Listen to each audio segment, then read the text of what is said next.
Jangan lupa subscribe channel YouTube TVRI Bengkulu, like, komen, dan nyalakan notifikasinya.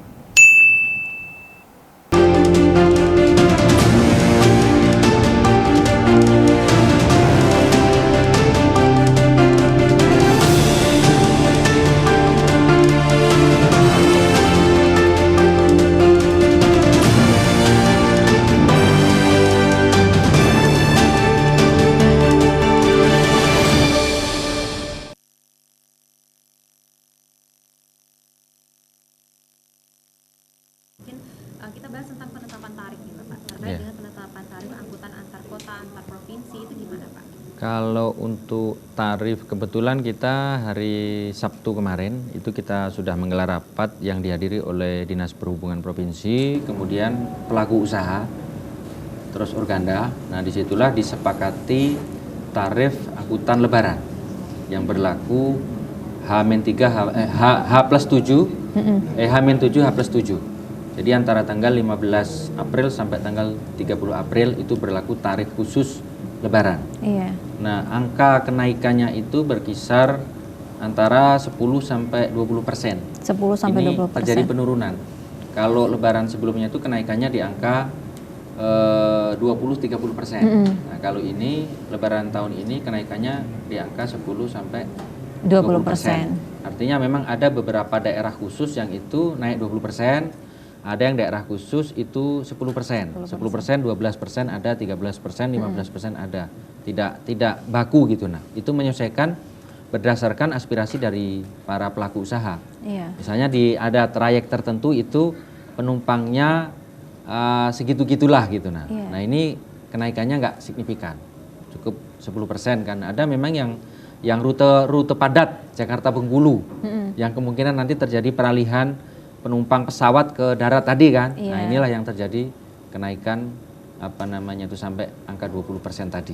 Iya. Dan itu biasa itu terjadi dan itu ditoleransi oleh regulasi. Iya. Biasanya kenapa tuh Pak? Kalau misalnya pada saat tertentu, pada saat khusus khususnya libur lebaran ini mengalami kenaikan hingga 10 sampai 20%. Apakah memang uji kelayakannya memang ditingkatkan atau ada kualitas yang meningkat Bapak? Ya, mungkin pertama dari sisi pelayanan, terus yang keduanya rumus berbisnis. Biasanya kan semakin, karena itu juga berlaku di tiket pesawat juga sama saja. Jadi kenaikan menjelang hari lebaran ini kan, malah tiket pesawat itu kan kemarin kita sempat ngobrol sama bandara, itu H-7 sudah habis terjual untuk Bengkulu ya.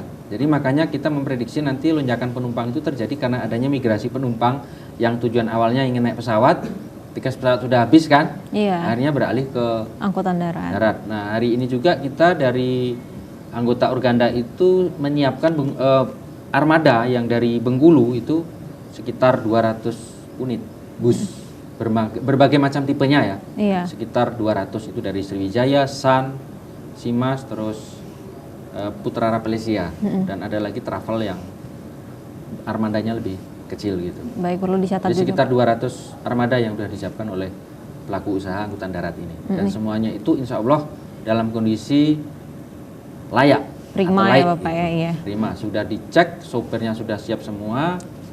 Terus ya insya Allah penumpang terjamin. Kecuali ada bencana alam di luar kehendak manusia ya. Iya, baik, biasanya sudah disiapkan tadi 200 armada ya Bapak. Biasanya Iya. masih ada kekurangan ya Bapak. Nah, itu juga sudah disiapkan cadangan. Cuman kalau untuk ini pastinya kita belum mendapat data karena kemarin itu belum para pelaku usaha belum berani memprediksi secara rinci. Iya. Tapi pasti setiap pelaku usaha menyiapkan armada cadangan.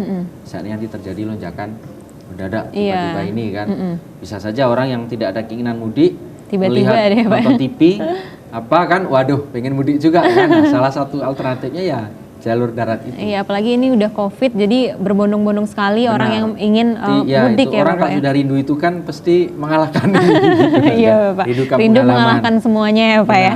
Nah, terkait dengan penurunan tadi terjadi penurunan dari 2022 ke 2023 dari 20-30% menjadi 10-20%. Itu kenapa kira-kira Pak terjadi penurunan dari Tusla provinsi? Kalau saya melihatnya mungkin itu para pelaku usaha ini mungkin lebih matang dalam memprediksi pangsa pasar ya. Tidak mau terlalu spekulasi lah menaikkan tarif kan. Iya. Karena ini kan masih dalam masa pemulihan ekonomi juga. Iya. Jadi saya melihat itu ada ketulusan dari pelaku usaha sama-sama memaklumi keadaan. Gitu. Iya, Kan jadi masih masa pemulihan sekarang. iya, dari COVID tadi ya Bapak Benar, ya. Kalau misalnya ekonomi. dinaikin mungkin nggak tercapai ya Bapak Benar. dari pelaku-pelaku Karena usaha rata-rata dan kan orang yang penumpangnya. mudik itu kan orang yang merantau, bekerja atau ya apa namanya ya rata-rata yang merantau lah, yang mudik itu kan rindu kampung halaman kan. Baik, nah kalau misalnya jumlah penumpang setiap tahunnya itu ada peningkatan nggak Bapak? Apakah dari COVID kemarin terjadi penurunan atau malah terjadi peningkatan dan lonjakan yang tinggi banget nih Pak? Kalau berdasarkan prediksi diskusi kemarin dengan para sopir hari Sabtu itu jelas terjadi lonjakan penumpang. Apalagi itu tadi saya sampaikan di awal bahwa penumpang tiket pesawat sudah habis terjual di H-7. H-7. Ya, jadi tiket tanggal 15 sampai 20 itu sudah habis terjual untuk mudik itu. Jadi memang itulah terjadi kira-kira kondisinya. Iya, jadi memang terjadi Dan ini banyak peningkatan belum terus ya, diketahui orang, karena orang kan sekarang biasa mengakses untuk beli tiket itu kan lewat online, Traveloka segala macam kan. Itu sudah ngunci. Oh, sudah Sekali lagi, terkunci sudah ya habis, Bapak. gitu. Jadi memang harus tetap aware ya Bapak, apalagi yang berencana untuk mudik. Baik pemirsa, kita akan lanjutkan diskusi kita setelah jeda pariwara berikut ini. Tetap bersama kami di Berendo TVRI Bengkulu.